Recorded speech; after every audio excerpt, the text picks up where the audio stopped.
hoje a gente conversa com Paulo César Gomes sobre a mediação do professor Gilberto Gilvan. Professor, é com você. Então, boa tarde a todos. Primeiro, gostaria de agradecer todo mundo que acompanha as atividades do grupo desde o comecinho, né, desde maio, a gente vem fazendo essas atividades e agradecer aos nossos alunos, mas o pessoal também de fora, como a Divani falou, a nossa atividade acabou alcançando um público muito maior do que a gente imaginava lá no início, quando a gente começou a realizar os encontros em maio, né? Então, primeiramente, gostaria de agradecer a todos vocês pela presença. Eu gostaria de agradecer imensamente o professor Paulo César, né, que gentilmente aceitou o convite logo quando a gente entrou em contato com ele. É um prazer enorme recebê-lo aqui no nosso grupo, na atividade, né, de hoje. Também é um prazer por isso, né, um jovem pesquisador de muito futuro. Alguns dizem, e eu concordo, que é um dos principais intelectuais que a gente tem no Brasil hoje para pensar a ditadura e essas formas de tornar esse conhecimento público, né, então é um prazer também por isso. Bom, para quem não conhece o professor Paulo César, eu vou fazer uma breve apresentação. Ele é formado em História pela Federal do Rio de Janeiro, né, em 2007, fez mestrado, concluiu o mestrado em 2010, com a dissertação A Visão da Comunidade de Informações sobre a Atuação dos Bispos Católicos na Ditadura Militar Brasileira. Em 2017, ele terminou o seu doutorado com a tese de doutoramento sobre as relações entre Brasil e França durante a ditadura militar brasileira, né, o caso do governo francês, e resultou em 2 publicações, né, em 2014, da dissertação, foi publicado esse livro, Os Bispos Católicos e a Ditadura Militar Brasileira, e no ano passado, em 2019, ele publicou o livro Liberdade Vigiada, as relações entre ditadura militar e o governo francês, do golpe à anistia. Atualmente, o professor Paulo César, ele faz estágio de pós-doutoramento na Federal Fluminense e se dedica às pesquisas dele nas áreas de história pública, com foco na divulgação científica do conhecimento histórico sobre a história recente do Brasil, e é criador e administra os 2 projetos História da Ditadura e História em Quarentena, que é o que a gente vai conversar e vai se debruçar um pouco mais sobre a nossa conversa, sobre esses 2 projetos. Mas antes da gente falar sobre esses 2 projetos, História em Quarentena e História da Ditadura, eu queria, para começar a nossa conversa, retornar um pouco e fazer uma pergunta sobre o primeiro livro do Paulo César, que é sobre os bispos católicos. Recentemente, a gente teve contato pela grande mídia no apoio de parte dos grupos católicos mais ligados aos meios de comunicação, ao bolsonarismo, né, a essa política de extrema-direita, ultradireita que se desenha no Brasil. E seu livro, sua dissertação, fala justamente sobre isso, né, sobre as relações entre a Igreja Católica e o Estado, e destacando, desde a apresentação, a introdução até o final do livro, que existiram diferentes posicionamentos em relação à ditadura, não havendo, portanto, né, nesse período, uma postura hegemônica das igrejas, né, ou seja, uma postura hegemônica de bispos conservadores, ultraconservadores e bispos mais progressistas, e que eles mudaram seu julgamento sobre os militares ao longo de todo o período, né, ao longo dos anos. A minha pergunta, que na verdade é mais um pedido de um comentário, eu queria que você falasse um pouco como você chegou ao tema da sua dissertação e, consequentemente, do seu livro, né, e quais a relação durante a ditadura militar entre a Igreja e o Estado, né, e mais, alongando um pouco mais o pedido, para você falar sobre o atual momento, né, que a gente vive hoje, de um crescimento das igrejas neopentecostais e essa aproximação dos grupos neopentecostais e também da Igreja Católica agora, né, como a gente viu nos últimos dias, essa aproximação com o cenário político que a gente está vivendo, né, que o nosso país passa. Então, mais uma vez, muito obrigado, seja bem-vindo e fico muito feliz por você conversar conosco hoje à tarde. Eu queria começar agradecendo o convite, primeiro de tudo, mais do que um agradecimento protocolar, assim, que a gente sempre costuma fazer, mas eu tenho uma relação muito afetiva com o trabalho que é feito no Ceará, de maneira geral, com os professores, o que eu conheço um pouco mais, né, da federal, alguns da estadual, e uma relação familiar também, né? O meu pai é do Ceará, então eu sempre eu tenho uma relação afetiva forte e eu gosto muito sempre de ir ao Ceará e de falar com as pessoas do Ceará, e tenho muitos amigos aí. Então, eu realmente agradeço muito o convite, e para mim uma satisfação enorme falar com vocês, e especialmente sobre esse tema, sobre esses temas todos, né, porque as perguntas com certeza vão passar por várias áreas. E aí eu queria comentar uma coisa que é o professor Edvani, que eu agradeço também enormemente pelo convite, e o Gilberto, que eu já conhecia, né, que eu conheci em Fortaleza, que é essa surpresa que quem começa a trabalhar com divulgação acaba tendo com o público que a gente alcança, né, inicialmente. É lógico que tem muitos projetos, cada projeto tem uma formatação, a gente vai falar disso um pouco mais para frente, e um objetivo também, uma especialização, e atinge públicos diferentes e números diferentes também, né? Mas, ao mesmo tempo, eu acho que sempre que a gente começa, é um pouco surpreendente se dar conta do alcance, né? E, ao mesmo tempo, do interesse que as pessoas têm por história, pelos temas históricos, assim, né? Não só as pessoas que estudam isso, que pesquisam, enfim, mas um público de maneira geral, né? No meu caso específico da ditadura, ainda é uma questão que é talvez um pouco problemática, que é um tema muito polêmico, né, que desperta muitas disputas, muitas brigas mesmo, assim, né, que tem se expressado de maneira muito forte nas redes sociais, mas antes se expressavam só né, como se fala, nas salas, nas casas das pessoas, porque todo mundo sempre teve aquele familiar, aquele tio, um avô, uma tia que traz esse relato de memória da ditadura como um período positivo, né? Enfim, todos esses mitos relacionados à ditadura que muitas pessoas acabam reproduzindo, né? Muitas pessoas, e que agora todo esse discurso negacionista, que também a gente vai falar mais para frente, ganhou uma força muito maior com as redes sociais e, sobretudo, com a chegada da extrema-direita no poder. Para não me alongar muito, eu vou passar direto logo para a pergunta, que é a questão do meu trabalho de mestrado, que virou esse livro e que trata das relações entre os bispos católicos, especificamente, e a ditadura e os militares. E, tentando me ater um pouco à pergunta do Gilberto, esse tema surgiu como resultado de debates que a gente tinha na época, isso já faz bastante tempo, eu já estou um pouco velho, num grupo de estudos que o professor Carlos Fico tinha na UFRJ, o grupo de estudos sobre ditadura militar, e a gente se reunia periodicamente, e foi aí que eu comecei a pensar em temas. Eu acho que, como todo mundo, né, que está na graduação em História, vai começando a cogitar temas que são possíveis. A gente, nessa época, é muito inexperiente, não sabe fazer pesquisa, não sabe mexer em fontes, enfim, todo mundo passa por isso, né? E nessa época me dava muita ansiedade, porque o tempo ia avançando, eu já participava do grupo, mas não tinha exatamente um tema, assim, que eu pensasse em me aprofundar e estudar.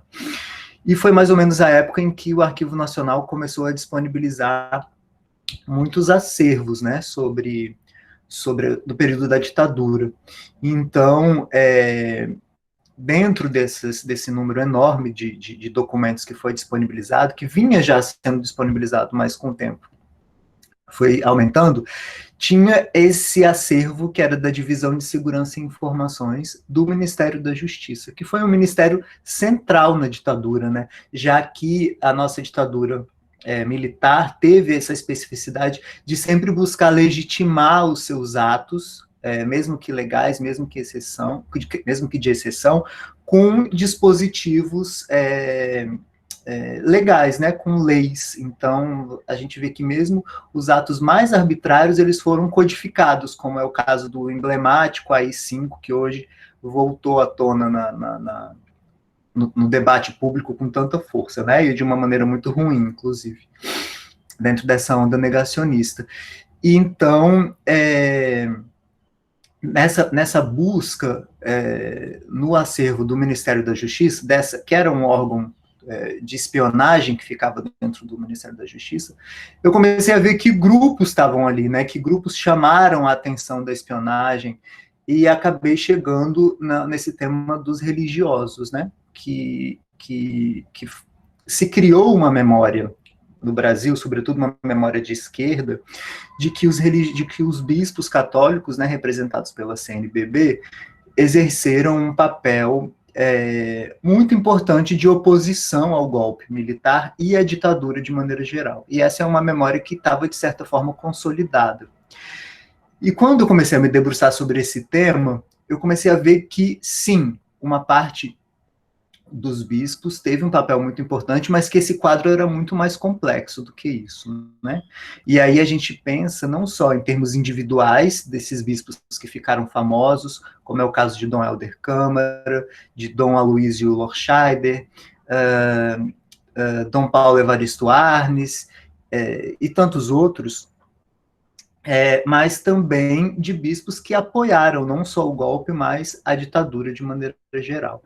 Então, no livro, apesar de partir de uma documentação da repressão, que foi uma perspectiva que sempre, que a partir desse momento eu comecei a gostar de trabalhar, né, a perspectiva do Estado, eu fui começando a observar o que chamava a atenção da ditadura, por meio desse órgão de espionagem, nas ações desses bispos, né? E aí foi se mostrando um quadro muito complexo, assim, inclusive a gente tem a tendência a olhar para os órgãos repressivos de maneira geral, né? Pensando naquele esquema de órgãos repressivos, considerando a censura, a propaganda política, a espionagem, a polícia política, e como parte de uma complexa rede de repressão, existe também uma narrativa que tende a tratar esses órgãos de uma maneira um pouco jocosa, de piada, sobretudo a censura, né, como se os censores fossem burros, e alguns eram mesmo, mas assim, incultos, mas na verdade é uma visão superficial, porque a gente observa que esses órgãos de informações eram bastante complexos, assim, e tinham um trabalho de fato calcado em um forte pensamento autoritário, que buscavam justificar, por meio dessa produção de informações, a perseguição a vários grupos, né, grupos que se opunham ao regime. Né? E um desses grupos que chamou muita atenção da ditadura, por meio da espionagem, foram os bispos. Mas isso também não é uma questão homogênea ao longo dos 21 anos de ditadura, se a gente for pensar.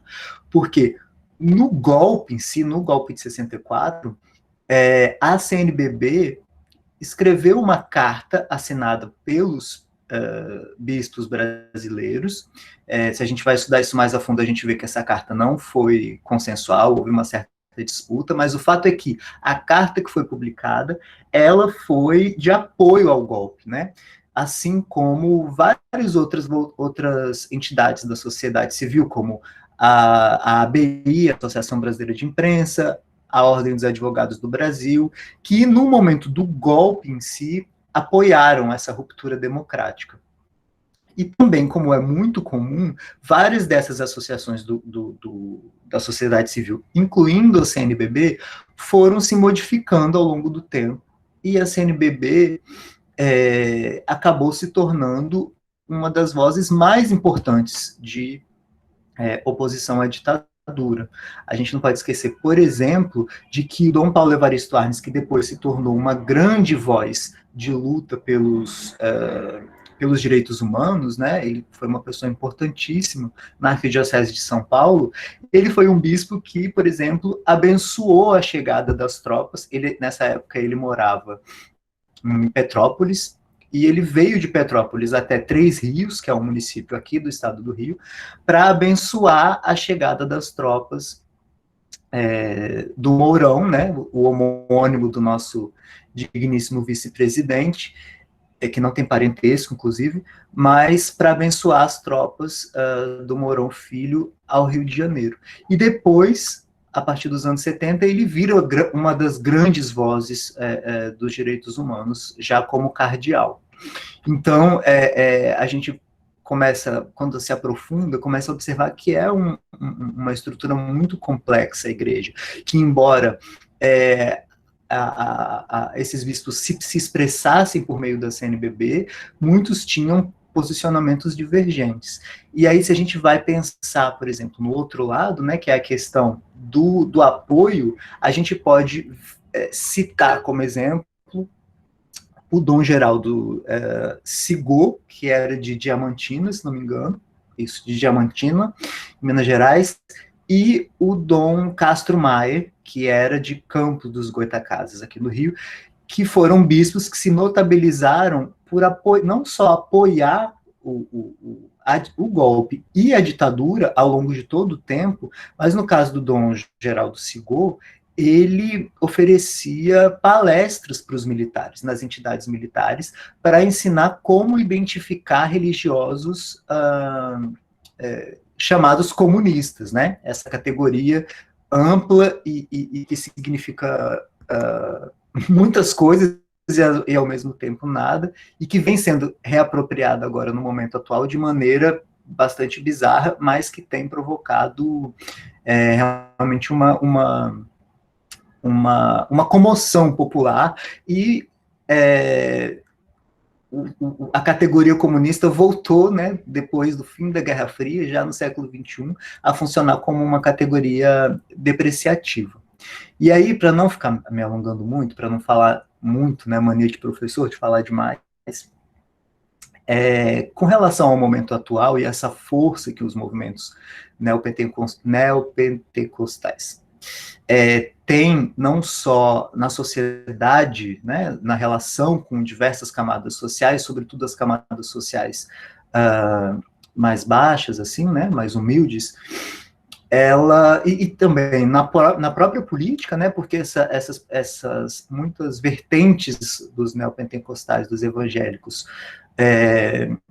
ocupam cargos políticos, existe um projeto de poder, né, sobretudo desses neopentecostais mais midiáticos, assim, o que acaba também, fazendo um parênteses, apagando diversas igrejas, né, diversas denominações evangélicas que são muito progressistas, que existem, que fazem um papel de oposição, inclusive agora, ao governo de Bolsonaro, que já vinham fazendo um papel de oposição mais voltado para a esquerda, mas que acabam sendo apagados pelo papel midiático que tem figuras como Malafaia, como o atual prefeito do Rio de Janeiro,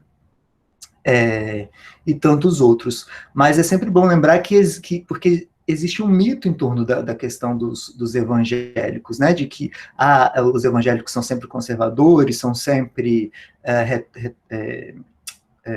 retrógrados e moralmente que defendem valores morais conservadores, e não necessariamente é isso, né? A gente tem o caso, por exemplo, que também é uma pessoa que está sempre na mídia, mas ele não é o único, do padre Henrique, pastor Henrique, desculpa, aqui do Rio, que tem exercido um papel importante, né, em desmistificar esse mito dos evangélicos como conservadores e sempre reacionários.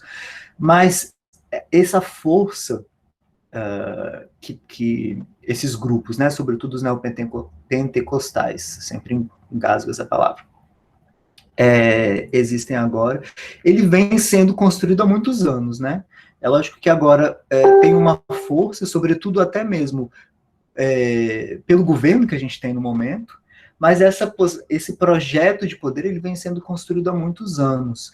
E o que as pesquisas me indicaram, assim, né, apesar de eu não ter pesquisado de maneira mais aprofundada o papel da Igreja Católica já nos anos 80, de meados dos anos 80 para frente, né, no período da redemocratização, o que eu observo é que há uma responsabilidade muito grande da própria Igreja Católica no fato dos evangélicos terem começado a ocupar a posição que ocupam hoje, de terem iniciado esse projeto de poder lá nos anos 80, e que agora está bastante consolidado, né? Não só em canais de televisão, no Congresso Nacional, em rádios, enfim, em diversos meios, porque assim que João Paulo II chega, se torna Papa, né? E ele é um Papa muito popular, né? As pessoas em geral associam ele com uma imagem muito boa, mas ele foi muito prejudicial para os avanços progressistas que a Igreja Católica vinha passando naquele momento, né? Então ele brecou, ele provocou como se diz, ele freou de maneira muito brusca todo o movimento progressista da igreja, que no Brasil era representado pela teologia da libertação, que acabou enfraquecendo o trabalho muito importante que as comunidades eclesiais de base, por exemplo, ou seja, todo esse trabalho que era feito nas bases, um trabalho social importantíssimo, foi sendo abandonado por força da hierarquia católica. E como já não se tinha mais a ditadura, então, esse trabalho foi sendo enfraquecido. E esse enfraquecimento acabou gerando um espaço para que os evangélicos, em suas mais variadas denominações, começassem a ocupar um espaço que a Igreja Católica não ocupava mais, né? Que é esse trabalho de base que é importantíssimo de ser feito, que foi feito de maneira muito intensa e muito importante pelos católicos até o início da década de 80, e que foi deixando de ser feito e paulatinamente foi sendo ocupado pelos evangélicos, né? Então hoje, quando a gente vê em qualquer pequeno bairro, aqui no caso do Rio, em qualquer favela, em qualquer bairro, assim, seja de elite ou seja de estratos sociais mais populares, existe sempre lá a pequena igreja nessa casinha, numa casinha, às vezes muito simples e tal. Então, eles ocuparam esse espaço, foram se fortalecendo, foram construindo e desenvolvendo e implantando um projeto de poder que hoje virou o que virou hoje, né? Ocupando cargos no governo, cargos no parlamento, mandatos no parlamento. E eu acho que esse movimento está muito relacionado à própria postura da Igreja Católica com relação ao povo, né? A chamada Igreja dos Pobres, que cada vez mais foi se enfraquecendo e foi saindo das regiões de fato populares. E aí, com relação a esses religiosos católicos que se pronunciaram recentemente, existe todo um jogo de poder, né? Um jogo de poder político. A gente nunca pode esquecer que a Igreja Católica, além ou antes de ser uma instituição religiosa, ela é uma instituição política, né? E que se adequou, se adaptou a diferentes contextos políticos em todos esses séculos de existência como instituição. E nenhuma instituição consegue se manter por tanto tempo, né, com o poder que tem, sem acordos, sem se adequar aos diferentes contextos políticos. Então, a gente pode pensar também, eu acho que a chave de compreensão da igreja como uma instituição política, ela é muito importante para entender até esse pronunciamento, né, desses religiosos católicos. Enfim, eu acho que era isso. Não sei se ficou faltando mais alguma coisa, eu devo ter falado muito, mas eu acho que com relação à primeira pergunta era mais ou menos isso que eu tinha para falar. A minha segunda questão aí, sim, é especificamente sobre os seus dois projetos, né, o mais recente, que é a História em Quarentena, e o seu mais antigo, o História da Ditadura, que a gente pode pensá-lo dentro desse campo que se forma no Brasil e que ganha força, que é a história pública, né? Como uma dessas formas de produzir e buscar de forma de diálogo com as demandas da sociedade e conhecimento histórico. E aí eu queria te ouvir falar mais sobre como surgiu o projeto, como esse projeto se conecta, né, com outros, tanto com o conhecimento produzido nas universidades, mas também nas outras esferas de ensino, né, ensino médio, ensino fundamental. Então, queria ouvir você falar sobre os seus projetos.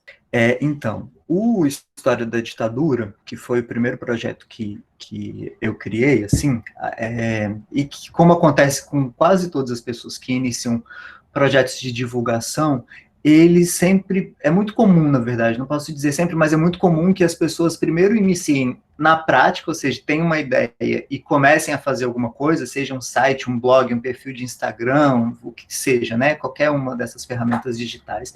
Primeiro a gente começa a fazer uma coisa e com o passar do tempo a gente vai buscando se aprofundar, né, nas questões teórico-metodológicas que são necessárias para que se faça isso de maneira mais correta, digamos assim, mais consistente, né? Talvez não mais correta, mas mais consistente, que não seja simplesmente criar um perfil de Instagram e ficar lá postando fotos, ou criar um vídeo de YouTube e ficar falando qualquer coisa.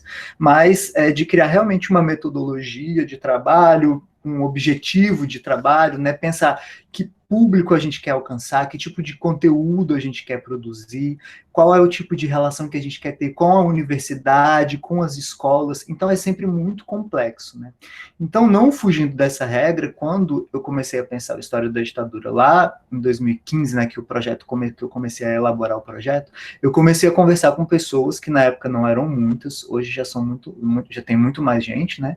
Eu comecei a conversar com algumas pessoas que trabalhavam com projetos dessa natureza, e uma das principais pessoas que me auxiliou nesse projeto foi o Bruno Leal do Café História, e que eu considero meio que o padrinho desses projetos, né, porque ele já tinha uma experiência enorme de muitos anos. Café História, se não me engano, esse ano faz 12 anos, enfim, mais de uma década, e para entender o que era isso, o que era divulgar história, como se podia fazer, se existia espaço para isso. E aí eu comecei a desenhar um projeto, né? E aí esse projeto acabou vindo a público na forma de um site, que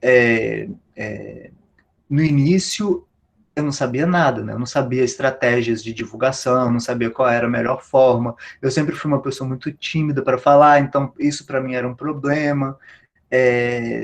Então, foi um projeto que foi se desenvolvendo aos poucos, mas a intenção de base, desde o início, ela veio de uma insatisfação minha com relação à própria carreira da história, né, com as próprias possibilidades profissionais que o curso de História oferece, que até hoje ainda são muito limitadas, né, ou seja, a gente se forma em História e acaba ficando limitado ou a ir para a sala de aula ou a ir para a universidade, ou seja, e em um momento em que o sistema educacional brasileiro está em plena decadência, né, de ataques, e sobretudo as humanidades, em especial a história, né, que é uma disciplina que sempre incomoda muito, né, a quem quer defender o estado das coisas como elas estão, né, as diferenças sociais, de criar narrativas míticas sobre o passado, como a gente está vendo agora de maneira muito forte e de maneira oficial pelo governo,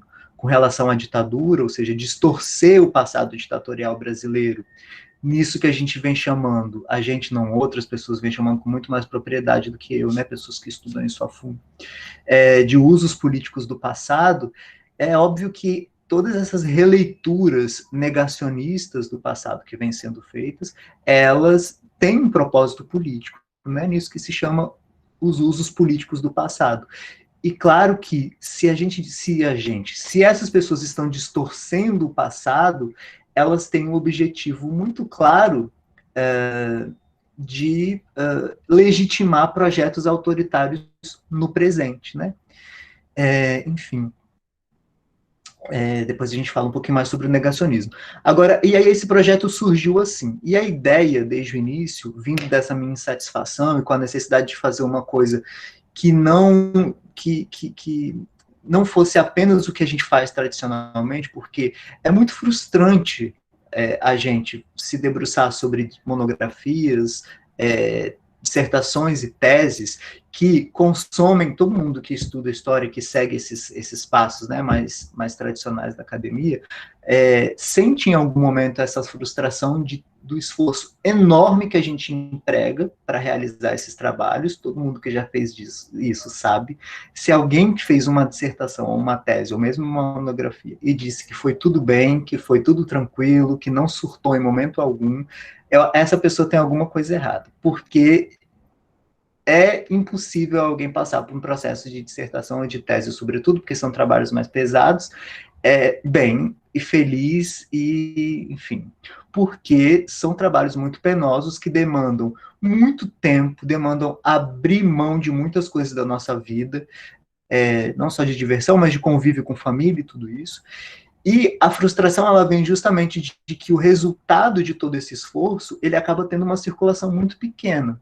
Se a gente for pensar numa era ainda analógica, esses trabalhos sempre acabavam virando volumes empoeirados nas universidades, nas bibliotecas das universidades. Com o surgimento das ferramentas digitais e o fortalecimento dessas ferramentas, hoje em dia a gente já consegue encontrar a maior parte dos trabalhos que são defendidos nas universidades de maneira digital. Mas qual é o alcance desse digital, né? Se a gente vai entrar nos repositórios acadêmicos, são super difíceis de entrar. Eu mesma, cada vez que vou buscar uma tese em uma universidade específica, eu tenho que entender como aquele... Hoje aconteceu isso. Hoje, por exemplo, para falar um exemplo prático, eu estou fazendo um post no meu site para divulgar uma tese que foi defendida na Unifesp, né, a Universidade Federal de São Paulo. E eu não conseguia, de forma alguma, entender o site do repositório da Unifesp para ter acesso ao link dessa tese para poder divulgar o trabalho da pessoa. Então, repetindo um pouco o que dois colegas meus, em conversa essa semana, em um artigo que eles publicaram no História da Ditadura, a questão da pessoa poder ter acesso faz com que essa produção seja acessível.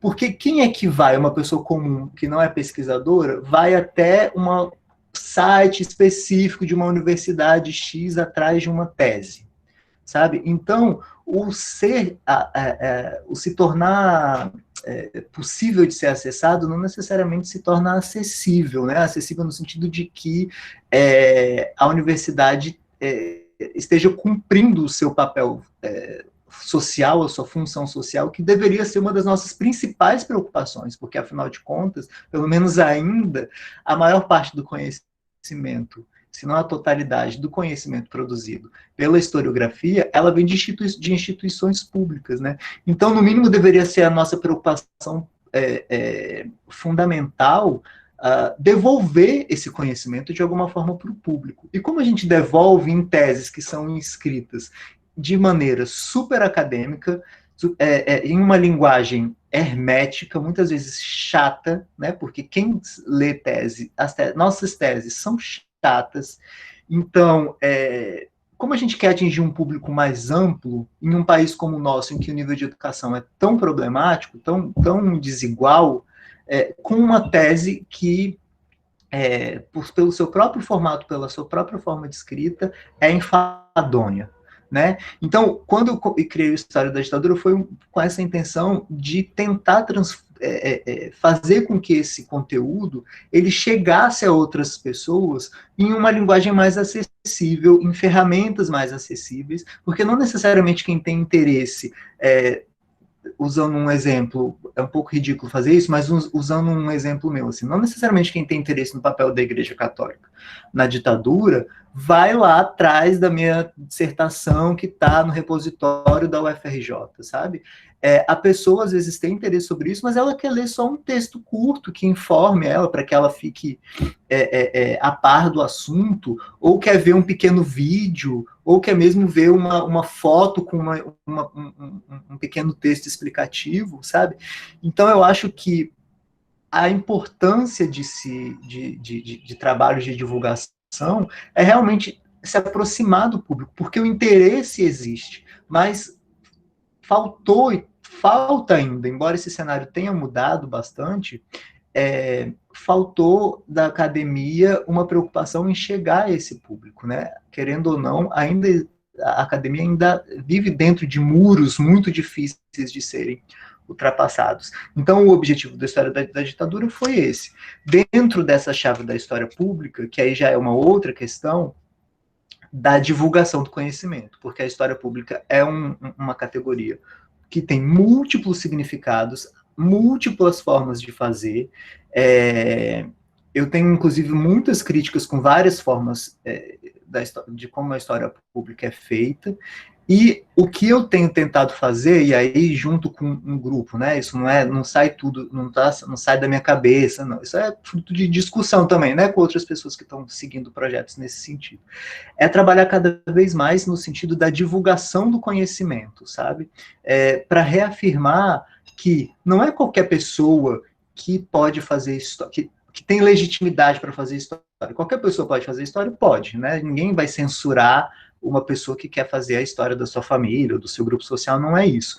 Mas quem tem a formação como um historiador que passa por toda uma formação, que aprende métodos, conceitos, teorias, para produzir um trabalho de qualidade e que seja legitimado, sobretudo pelos próprios pares, são os historiadores, né? Então, eu acho que a divulgação do conhecimento é a vertente, digamos assim, da história pública que eu tenho buscado fazer na prática, né? Ou seja, levar o conhecimento que é legítimo produzido para um público que quer saber, que tem interesse, mas que não vai acessar o conteúdo produzido no formato acadêmico, que, como eu falo, eu repito, porque eu acho isso realmente, é enfadonho e é chato. E eu estou dizendo que isso não é importante de forma alguma. É claro que é importantíssimo que as questões historiográficas continuem a ser feitas, que os artigos acadêmicos em revistas científicas continuem a ser publicados, porque é isso que faz com que o conhecimento avance. Mas são duas questões diferentes. O avanço do conhecimento historiográfico feito pela academia de maneira legítima e que deve continuar a ser feito. Eu mesmo faço isso, inclusive no pós-doutorado, embora eu trabalhe com questões de divulgação. Eu tenho a minha pesquisa acadêmica quadrada, que é para analisar o papel do Itamaraty na ditadura, ou seja, com fonte, né, tudo como é o padrão. E eu acho que isso deve continuar a ser feito. Eu adoro fazer isso, eu adoro fazer pesquisa e acho que esse é o caminho também, mas existe essa questão e existe a questão de como fazer esse conhecimento muito, muito duro, muito, muito cheio de regras, chegar no público, né? E aí, vou fazer um salto aqui para o História em Quarentena, que é a questão que aí mudou um pouco a chave, né? É um projeto que foi iniciado no final de março, um pouco antes de acontecer o fechamento das coisas aqui no Brasil, e foi uma ideia que surgiu coletivamente, né? Ou seja, não é uma ideia minha unicamente, foi uma ideia que surgiu em conversas com um amigo meu, historiador também, que é da Espanha, e aos poucos nós fomos agregando outras pessoas. Então, atualmente, somos eu, né, Carlos Trinidad, que é esse historiador da Espanha, Natália Guerelos, que é uma historiadora especialista em Raquel de Queiroz, e que hoje em dia mora na França, mas é brasileira, Melanie Touloat, que é francesa, mas também estuda temas brasileiros, o Lucas Pedretti, que é historiador aqui do Rio, estuda temas relacionados à ditadura também, e a Mariana Munhoz, que é uma colombiana que mora em Portugal atualmente, fazendo doutorado. Então, é um projeto coletivo, o que também é bastante enriquecedor, porque nós, historiadores, temos muitas dificuldades de trabalhar coletivamente, né? Ou seja, nosso trabalho é muito solitário, né? Nossas teses e dissertações são feitas sempre de maneira muito solitário e é raro ter trabalhos coletivos que funcionem bem. E esse trabalho vem funcionando muito bem. Eu digo entre a gente, assim, né? Tem sido uma relação muito, muito boa e muito produtiva. E esse trabalho, ele é um trabalho temporário, né? É um projeto temporário. Ele começou no dia 23 de março, se não me engano, com a primeira semana que a gente tratou da pandemia, né? E da perspectiva histórica, então a gente chamou pesquisadores da área de história da saúde, entre outros, para falar, e ele vai terminar na primeira semana de agosto, na 20ª semana. A gente determinou que esse projeto vai ter 20 semanas, e ele vai virar ele já é um site, e aquele site vai ficar ali online para que as pessoas possam acessar. Então, nesse ponto, foge da questão da ditadura, é um projeto que busca abranger as mais variadas temáticas da historiografia, mas sempre com a preocupação de dialogar com o presente. Então, nesse sentido, dessa questão que é muito falado por alguns historiadores, né, que toda história, ela acaba sendo a história do tempo presente, né, porque as questões que a gente faz para o passado, ou seja, quando a gente propõe um debate para uma semana do História em Quarentena, a gente está propondo um debate para questões que fazem sentido para esse momento, né? Então, por exemplo, essa semana agora, que começou ontem, que o tema é arte, política e autoritarismo, em tempos pandemônicos, a gente criou esse nome, ela vai tratar de questões artísticas dentro da perspectiva histórica, mas também relacionando com o momento atual, né? Com o momento atual em que se vive um fortalecimento de práticas autoritárias, de arbítrio, de ataque, nesse caso específico dessa semana, às artes. Então, a gente busca a produção e a divulgação de conhecimento de pessoas de diversas áreas. Então, a gente não só chama pesquisadores da área de história, de humanidades e das ciências sociais, mas também pessoas que estão diretamente ligadas ao ofício. Estou falando especificamente dessa de artista, a gente convidou artistas visuais, cantores, músicos, instrumentistas, atores, enfim, ao mesmo tempo militantes sociais já passaram por lá, políticos, a gente já teve Manuela Dávila, Djamila Ribeiro, Jean Willis, ou seja, e militantes assim de comunidades aqui do Rio, porque eu acho que o importante nesse momento é reforçar esse sentido de coletividade, já que a gente vive esse momento tão duro de isolamento social, de confinamento, que cada vez está mais fraco, né, enfim, por todos os problemas que a gente tem no país, essa já é uma outra questão. Então, é basicamente isso, assim. A gente, você falou os coletivos, né, enfim, de pensar coletivamente. E aí, minha última pergunta vai também nessa direção, de pensar coletivamente, né, qual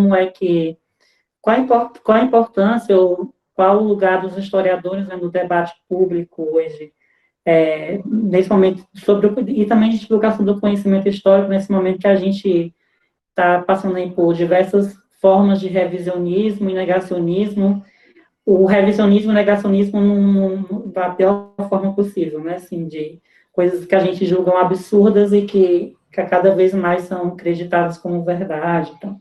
Então, mas seria, se existe um trabalho do historiador, qual seria a importância dos historiadores, nós historiadores, não apenas historiador, assim, pensando academicamente, como você falou, né, fechado nos modelos do ofício dos doutoramentos e dos processos de mestrado, mas qual o lugar do historiador no debate público? Então, essa é uma questão super pertinente, sobretudo agora, nesse momento, né? Eu queria ver, tem várias pessoas que eu conheço aqui vendo, Juan, Tasso, vários amigos, e Carol. Então, eu queria puxar por uma conversa, uma entrevista que eu fiz com o professor Regis Lopes, quando eu estive em Fortaleza, ano passado, eu acho, porque essa coisa faz a gente perder um pouco a noção do tempo. E que talvez tenha sido uma das entrevistas mais enriquecedoras para mim, assim, né, como pesquisador, porque eu conhecia o trabalho do professor Regis, mas nunca tinha conversado com ele, e eu achei, e foi uma das entrevistas mais tocantes no sentido, assim, que me fizeram modificar a minha maneira de pensar, me fizeram refletir muito, assim, né. E ele criticou muito, no sentido do que eu tendo a pensar também, que é uma ideia que eu simpatizo muito, que eu gosto muito, e aprendi muito com ele, no sentido de quebrar barreiras, sabe? Eu acho que existe ainda um movimento de criar limitações entre as diferentes áreas da historiografia. Então, por exemplo, a história oral busca reafirmar suas especificidades, a história do tempo presente as suas, a história das religiões a sua, e ficam se criando congressos, microcongressos, para falar de questões muito específicas e isso tudo.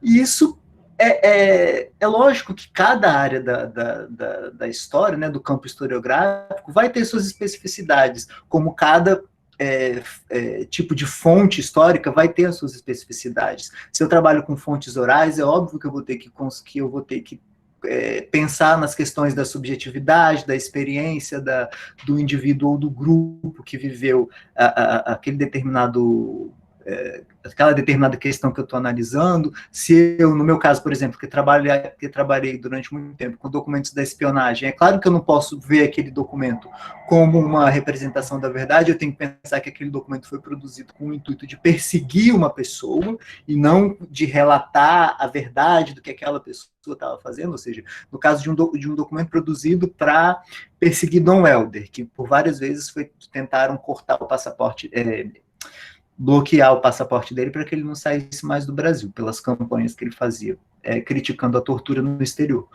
Então, é claro que se eu estou vendo um documento da espionagem produzida sobre Dom Helder, eu tenho que pensar que aquele documento está sendo produzido para legitimar o discurso de que Dom Helder é um comunista, que está prejudicando a imagem do Brasil no exterior. Então, cada área da história, cada tipo de fonte da história tem as suas especificidades.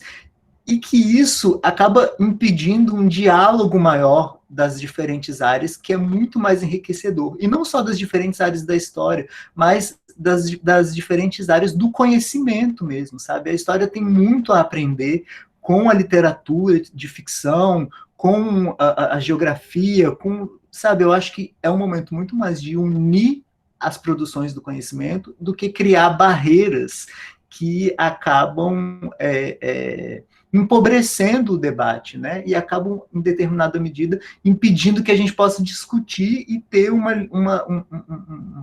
como se fala, uma troca com pessoas que poderiam enriquecer enormemente o nosso trabalho, assim, né? E essa foi uma fala que eu estou um pouco plagiando do professor Regis, mas que eu adotei, né? Tipo, adotei para mim, assim, que é sempre muito problemática, né? Então, nesse momento especificamente, eu acho que desde 2013, mais ou menos, nesse processo já de crise do governo Dilma, com a entrega do relatório da comissão, que foi um momento muito problemático para o governo, eu acho que começou a dar um clique, né, nos historiadores. Infelizmente não em todos, mas em vários historiadores muito importantes, no sentido de que, cara, o que aconteceu? O que a gente fez ou não fez, ou fez de errado, para que esse discurso negacionista tenha ganhado tanta força? E mais uma vez eu repetindo, né, a citação ao professor Regis, que ele falou assim: a gente tem que perguntar também, não só o que a gente, como historiador e professores de história, onde nós erramos, mas onde as outras áreas também erraram. Por que a história a história não é um monopólio da historiografia, né? O professor de literatura, por exemplo, ele também pode debater essas questões, o professor de geografia também. Então, eu acho que desde 2013, com esse crescimento cada vez maior e hoje muito forte do negacionismo, eu detesto esse termo revisionismo, mas, enfim, depois eu posso explicar por quê. Do negacionismo, ele deu um clique nos historiadores no sentido de pensar, cara, a gente precisa fazer alguma coisa, a gente precisa começar a falar, fazer os nossos congressos, falar entre os pares não está sendo o suficiente. E aí, até por isso, eu acho, a gente vem vivendo esse movimento muito grande de proliferação de projetos de divulgação de história. Então, eu acho que mais do que nunca é importante, as pessoas estão se despertando para isso. Eu vejo um interesse em várias universidades, com relação a vários professores, para discutir essa questão, para aprofundar essa questão, e até mesmo para criar parâmetros, né? Porque a história pública é uma categoria muito vaga, né? Se a gente for pensar, em última instância, qualquer história é pública. Mas, assim, que tipo de história pública a gente quer fazer, né? Que tipo de público a gente quer atingir, né? Que tipo de efeito a gente pretende causar na sociedade, né? Já que a gente vive em uma posição extremamente desigual, não só pelos ataques que a educação de forma geral, e no caso as universidades de forma particular, vem sofrendo, e ataques de financiamento mesmo, que mata, né, qualquer possibilidade de pesquisa e de inovação, né, do conhecimento. Mas a gente tem que perceber também que a gente está em uma posição muito desigual, né? Enquanto os extremistas, os negacionistas, a extrema-direita tem as redes sociais nas mãos e tem dinheiro para fazer movimentar essas ferramentas, os robôs, a gente tem ferramentas muito pequenas, então é mais do que nunca a gente precisa dominar isso, e dominar no sentido de conhecer como funcionam os algoritmos, como funcionam as redes sociais, de que forma a gente pode usar isso para difundir um conhecimento histórico sério, de qualidade, produzido com base em fontes, em pesquisa, sabe? Então é um pouco isso, eu acho que é um esforço que já está acontecendo, mas tem que ser cada vez mais vigoroso, mais forte, e tem pessoas no Brasil inteiro fazendo trabalhos importantíssimos, como é o caso do Café História, do Bruno, agora me escapou o nome, as pessoas vão me matar, porque eu esqueci o nome dos... O trabalho do Leitura Obriga História, que também atinge um público enorme. Eu acabei, inclusive, hoje, fechei um artigo que eu tenho que entregar para o Iclis, com o Iclis Rodrigues, que é o coordenador desse projeto. Então, tem muitos projetos sendo feitos, mas eu acho que ainda é pouco, ainda faltam mais podcasts, mais sites, mais perfis no Instagram e tudo, porque é um espaço de disputa mesmo, assim, de disputa e muitas vezes violenta, né? Enfim, eu acho que é isso. Eu acho que com relação às perguntas é isso. Mas, enfim, estou disponível para responder, para comentar qualquer coisa que tenha ficado em aberto ou que tenha ficado confuso. Eu peço desculpas porque às vezes eu falo muito também, enfim. Já temos umas perguntas. Eu vou ler os comentários gerais, depois eu vou fazer blocos de 3. Comentários gerais, a Lidiane Almeida comenta que é professora e tenta fazer isso, né, levar conteúdos de história em revistas, quadrinhos, outras revistas e vários livros para atingir mais pessoas. E um comentário geral do Edvan Clio, ele comenta o seguinte: parabéns pela sua fala, suas reflexões mostram a urgência de uma operação historiográfica capaz de ter espaço no mundo atual. Isso nos coloca diante de uma ideia marcante na apologia da história, ou seja, o historiador deve falar habilmente aos pares, mas também aos estudantes e aos públicos em geral. E o professor Nick Vix dos Anjos, ele também parabeniza a sua fala, e a questão é mais complicada, né, defender tudo isso e tal. Muito bom. Vamos para as perguntas. A Carol Abreu, ela fez um monte de perguntas. Primeiro, ela está com saudade de você e fez um monte de perguntas para matar a saudade. Ela pergunta assim, na verdade é um pedido. Ela gostaria de voltar à questão da igreja, pois ela está estudando a pastoral da juventude do meio popular. E a questão dela para você hoje é que você fale um pouco sobre a relação da alta cúpula da CNBB com os bispos e padres que estavam mais próximos da teologia da libertação.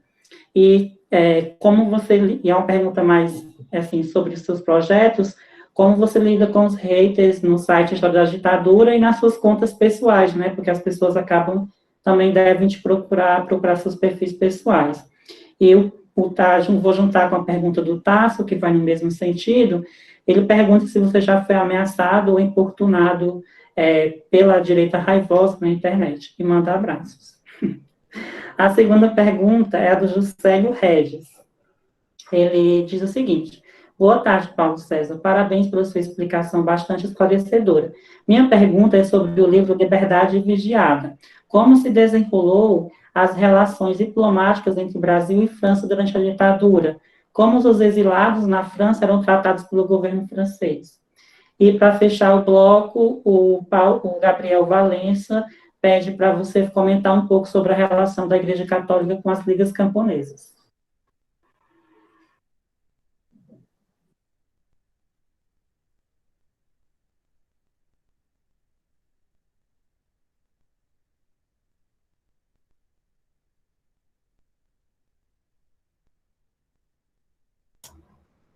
A gente estava anotando aqui, porque é muita coisa. Se eu esquecer alguma, eu vou perguntar de novo, porque eu não sei se eu consegui anotar tudo. Carol, depois eu brigo com ela depois de fazer tanta pergunta. enfim, essas relações entre CNBB, bispos e padres, né? Enfim, a CNBB, como a representante oficial, né, desse grupo, do episcopado brasileiro no Brasil, sempre teve uma posição extremamente conciliadora, né? Eu acho que em 2008, se não me engano, que o professor estadunidense, Kenneth Serbin, que é um estudioso da Igreja Católica, ele produziu um livro em que, pela primeira vez, ele teve acesso a documentos que comprovavam que altas autoridades da Igreja Católica tinham reuniões secretas com representantes da ditadura para tentar apaziguar o conflito que existia, né? Porque enquanto muitos bispos criticavam publicamente a ditadura, e isso causava um incômodo muito grande, porque a igreja, querendo ou não, foi uma das instituições... Por que se fala que a igreja foi uma das instituições mais importantes no sentido da resistência à ditadura? É porque, primeiro, nós somos, não sei se ainda somos, mas pelo menos durante um bom tempo, fomos o maior país católico do mundo, e existe uma relação histórica da igreja com o Estado, né? A igreja só se separou oficialmente do Estado no final do século XIX.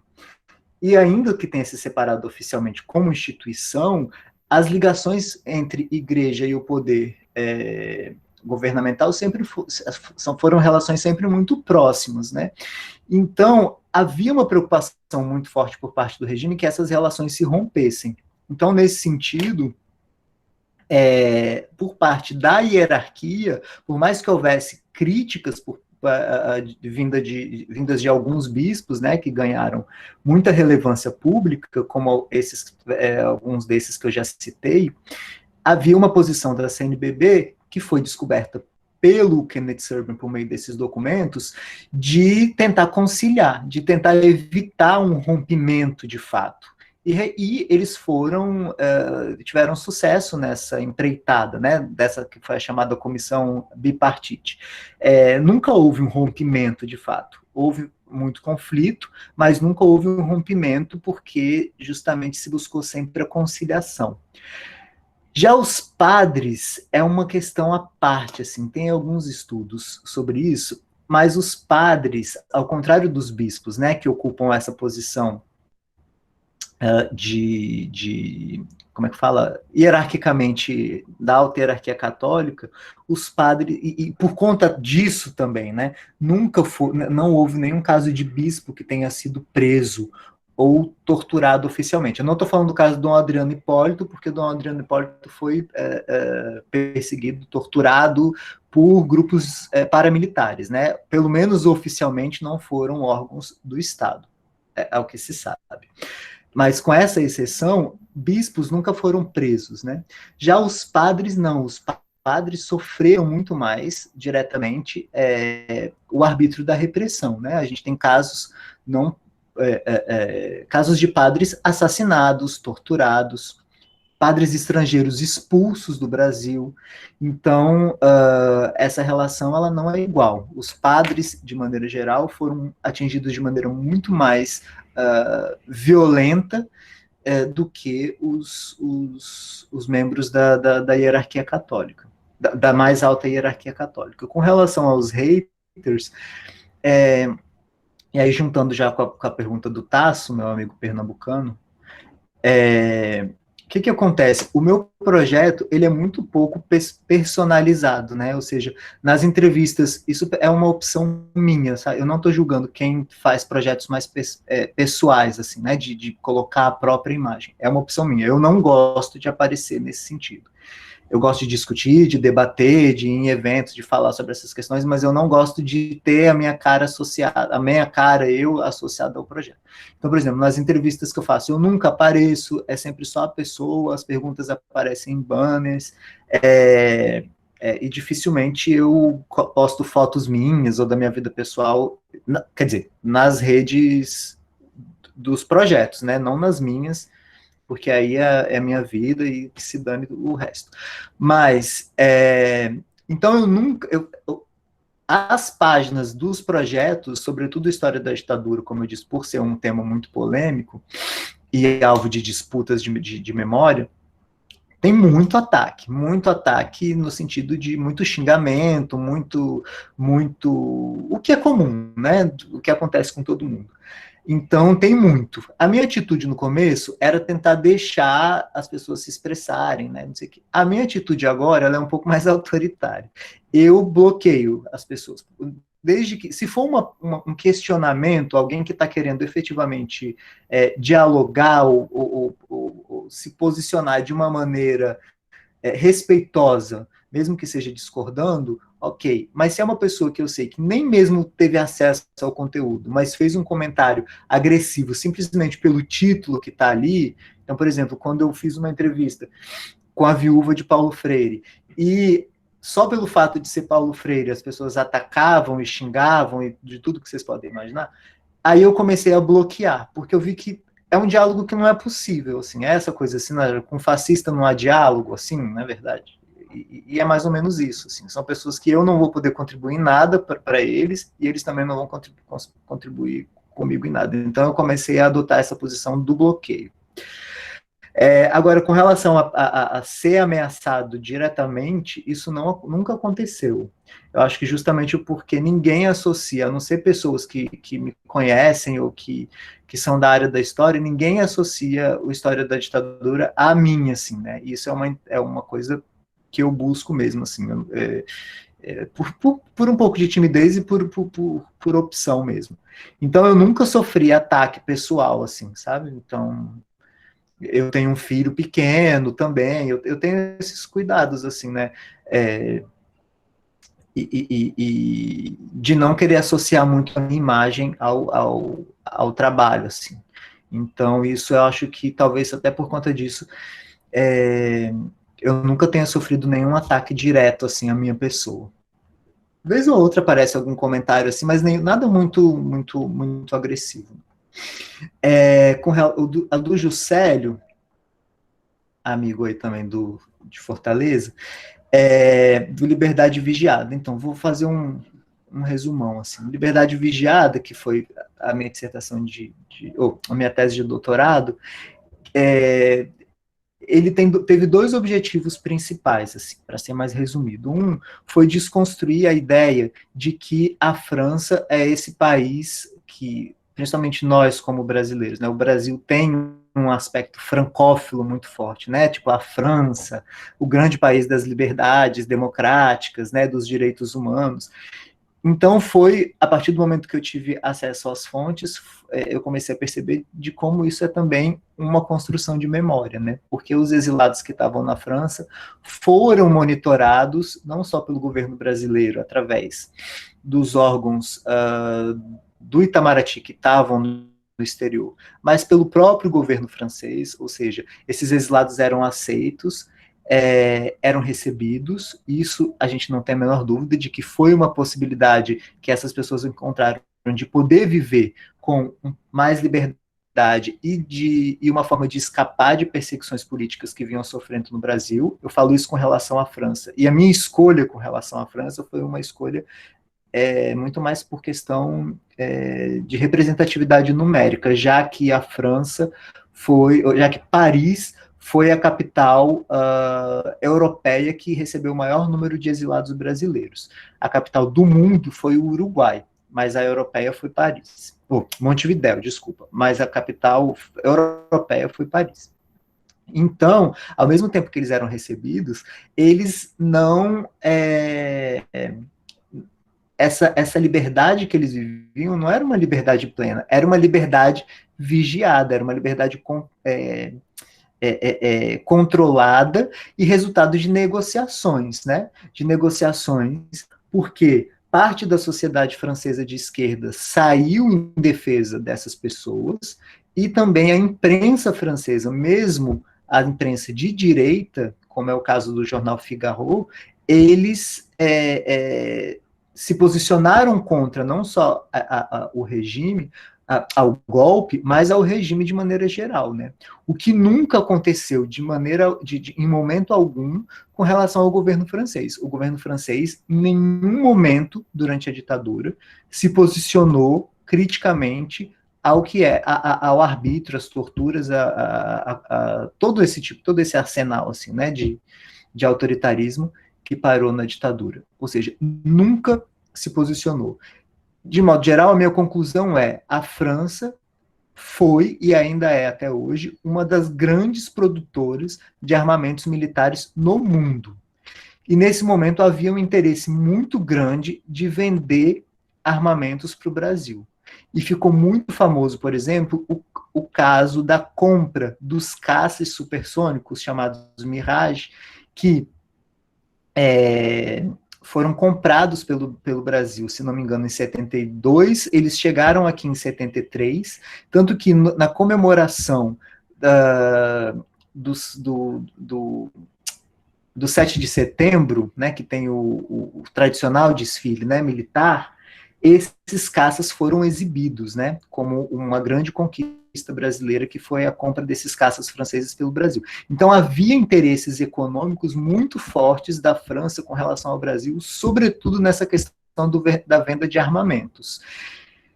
Então, a minha conclusão tendeu para esse lado, assim, né, foi nessa direção, de que o que preponderou foram os interesses financeiros e econômicos, primordialmente militares, mas não só militares, né? Havia também outros negócios comerciais, e isso fez com que a França tenha usado esse discurso da não intervenção nos assuntos internos do Brasil para que os seus negócios continuassem a ser feitos. Com relação à última pergunta, eu não sei se eu vou ser a pessoa mais adequada para responder. Eu conheço pouco da atuação das ligas camponesas, a não ser na parte das perseguições que não só o Francisco Julião, mas todas as pessoas que estavam envolvidas nesse movimento riquíssimo, né, que teve início em Pernambuco, Recife, Pernambuco de maneira geral, né, nessa época, talvez fosse o lugar do Brasil onde os projetos progressistas tinham mais força, mais pulsão, né, na área da educação, da cultura, das questões agrárias. Então, foi um lugar. Não à toa, Miguel Arraes foi preso logo depois do golpe.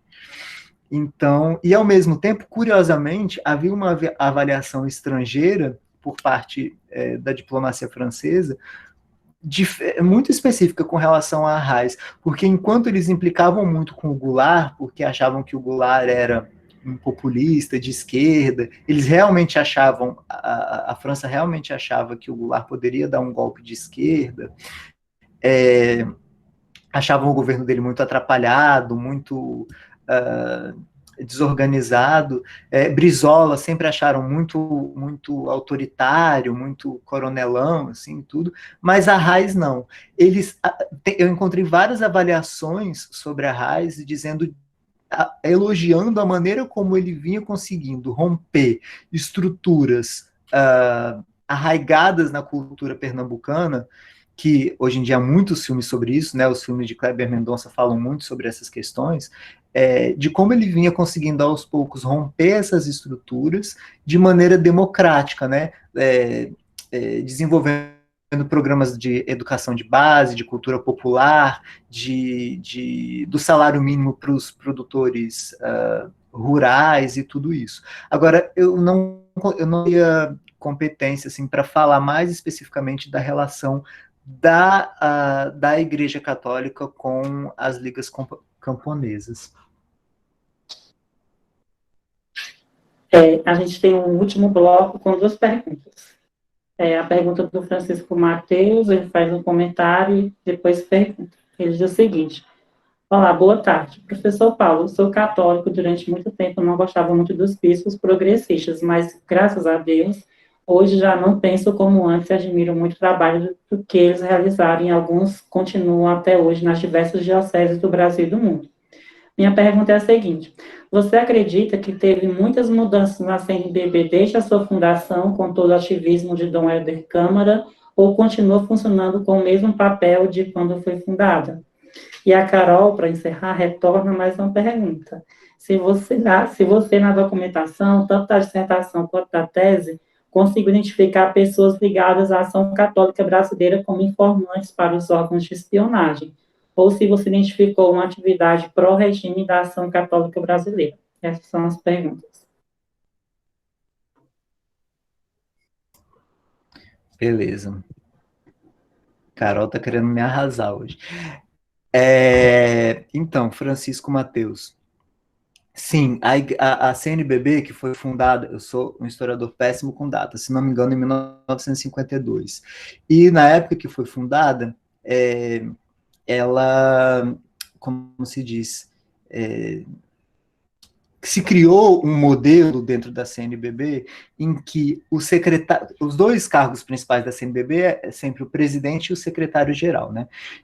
Mas se criou uma formatação de que o secretário-geral ele sempre teve mais importância, pelo menos no debate público, né, nos posicionamentos públicos da igreja, da CNBB, do que o próprio presidente, né? E Dom Helder Câmara foi, durante muito tempo, secretário-geral da CNBB.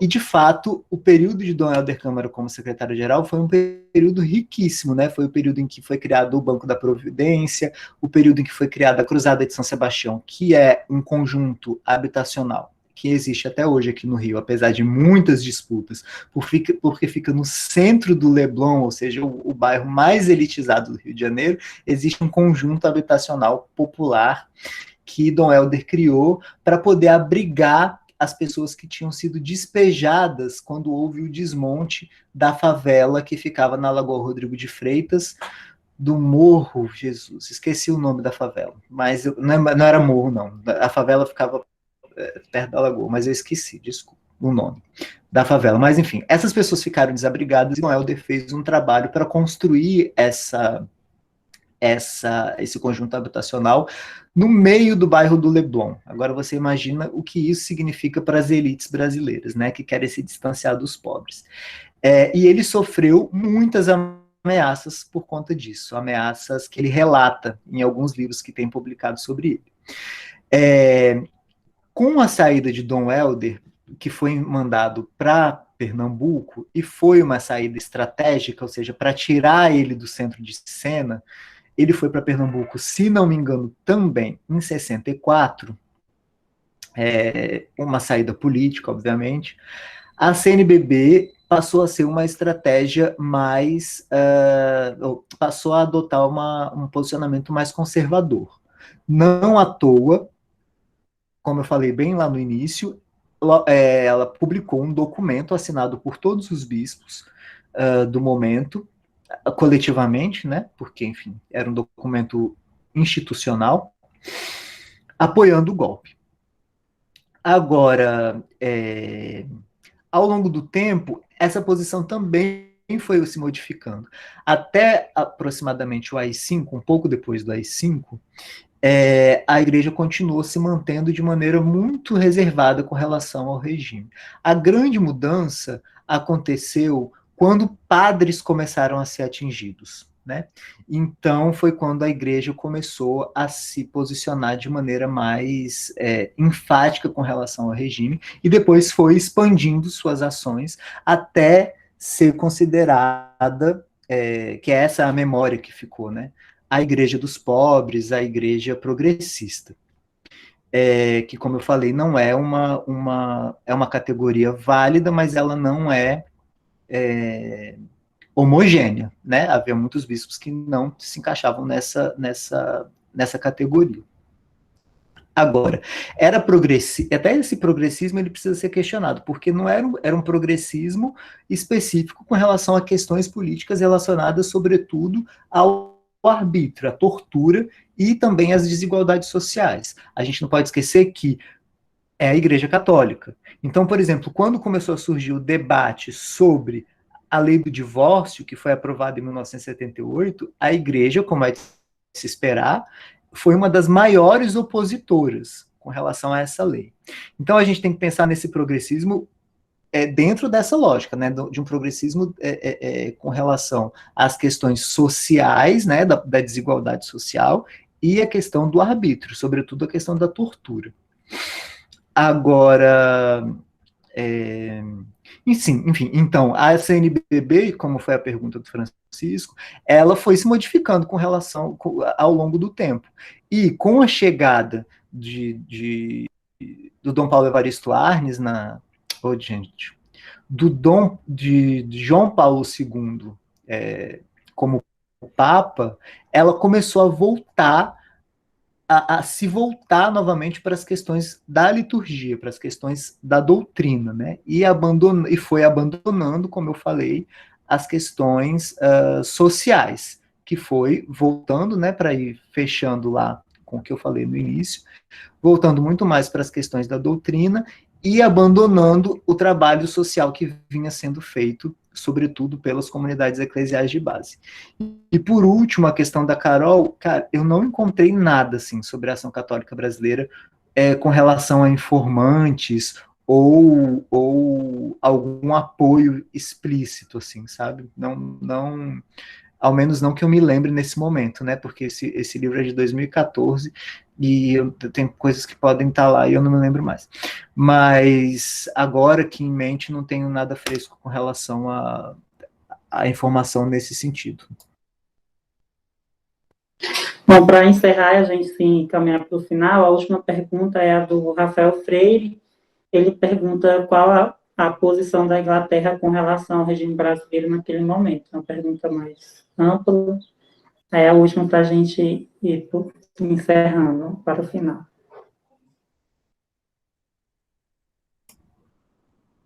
Então, Rafael, eu posso te falar isso de uma maneira muito mais geral, porque eu nunca estudei isso a fundo, né?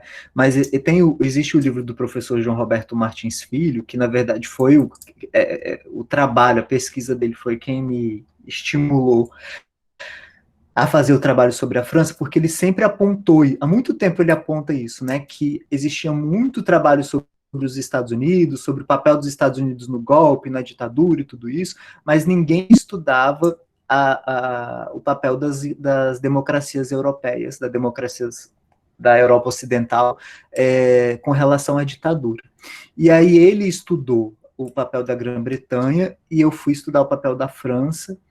Hoje em dia eu já penso que vários outros países poderiam ser estudados, inclusive seria interessantíssimo se alguém estudasse, por exemplo, como foram as relações da ditadura com os países comunistas, né, do leste europeu, mas enfim, com relação especificamente à Grã-Bretanha, e aí eu vou falar a partir da pesquisa do professor João Roberto Martins, porque eu nunca pesquisei isso a fundo. Também não houve um posicionamento oficial do governo britânico, o que tem uma lógica um pouco parecida com a França, porque a Inglaterra, nesse momento, ela abrigava uma instituição muito importante, que é a Anistia Internacional, a sede da Anistia Internacional, localizada na Inglaterra, e, ao mesmo tempo, a BBC, que talvez nessa época fosse o órgão internacional, um órgão estrangeiro de maior repercussão internacional. E tanto a Anistia Internacional como a BBC fizeram pressões muito fortes contra o governo britânico para que ele se posicionasse contra as arbitrariedades da ditadura, o que nunca foi feito. Ao mesmo tempo, o que o professor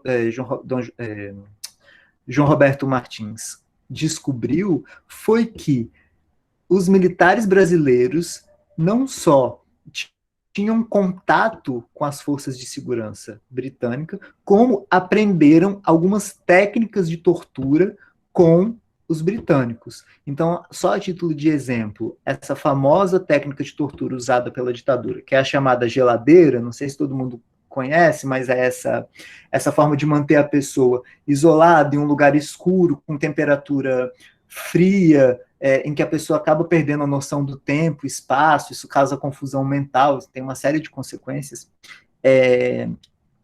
Essa técnica da geladeira, ela foi aprendida com os britânicos, e quando se vai traçar a história dessa técnica de tortura, a gente vê que ela foi empregada pelos britânicos contra a Irlanda, né? A Irlanda separatista.